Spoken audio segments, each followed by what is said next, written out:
Hey there, welcome back. So in our previous video we have touched on inheritance, and today we will proceed further. The first thing which we will check is if we try to directly access these values which are there on our classes, maybe vehicle class or maybe bike class, then what would be the outcome? So let us quickly check that. For example, if in place of bike.engine we try to access some specific property which is not initialized, then what would be the issue? For example, bike.lights, then let me show you the output. Then it will give us null. Why? Because definitely we are not initialized these properties. Moving forward, there is one more thing. For example, this lights as a private entity, then what would be the outcome? If there is an entity which is a private entity, then that value or that property won't be inherited to the child class. As a result, now Eclipse will start complaining, and if we execute this program, then there would be a null pointer exception, right? So there would be an issue, and in fact this is not an null pointer exception. This field vehicle.light is not visible, so that's an exception. Alright, so this is again one thing. Now friends, the overall idea of inheritance and the overall idea of programming is not what we are doing. This is only for demonstration purposes. Now moving forward, we will make things more professional, and I will show you how things needs to be handled in the proper way. So let me get rid of all of these stuff. Moving forward, we will make all of these properties as private properties. So let me do that. So usually all of these properties in the classes would be a private entity, and we would be making use of constructors in order to initialize and work with these properties, which is nothing but the best practice. So let me do the same with bike class, car class, and the truck class.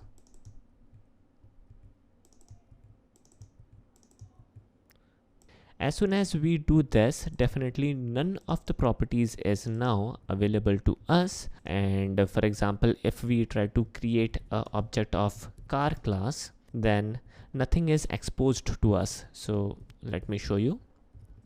And I type in car dot, and in here we won't be able to see any suggestion, and none of the properties available to us, neither the child property nor the parent property. So none of these properties are available. Now how to access these properties? Really easy.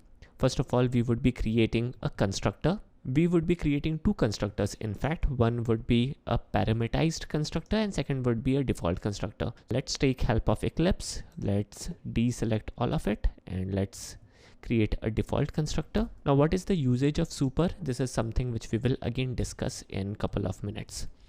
Moving forward, let us get rid of super. We won't require it in here. We will require it later down the line, and we will discuss about super. Alright, moving forward, let us create yet another constructor. This is a parameterized constructor. Now friends, we have these constructors, and vehicle is a parent class, so we can skip making a call to the super method. We don't require it. Alright, so we would be doing one more thing. Inside this default constructor, let initialize these property with some default values. So let me pause this video real quick in order to do the same and save some time. Alright, so now we have this default constructor where we are initializing these private properties with some default values, and we also have a vehicle constructor which we can use to add in some custom values, right? So this is cool. Now when it comes to this bike class, in here situation will differ a little. For example, let me create a default constructor.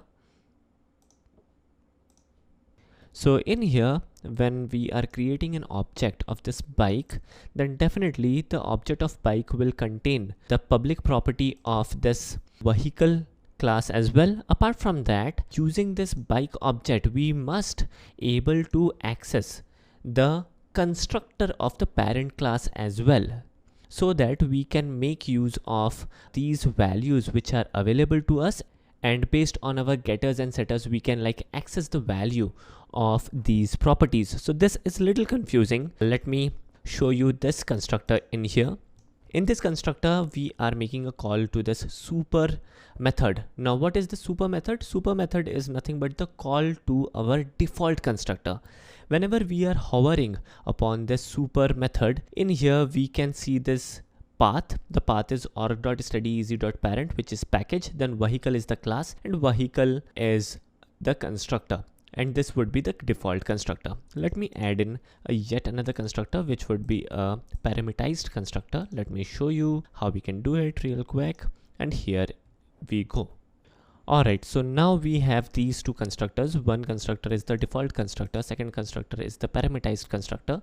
So let us quickly check the demo.java. In here we have already created an object of bike type, and in here we are making use of the default constructor. Now if we check the suggestions, in here we are not able to access the properties. Definitely the properties are the private entity and we won't be able to access those.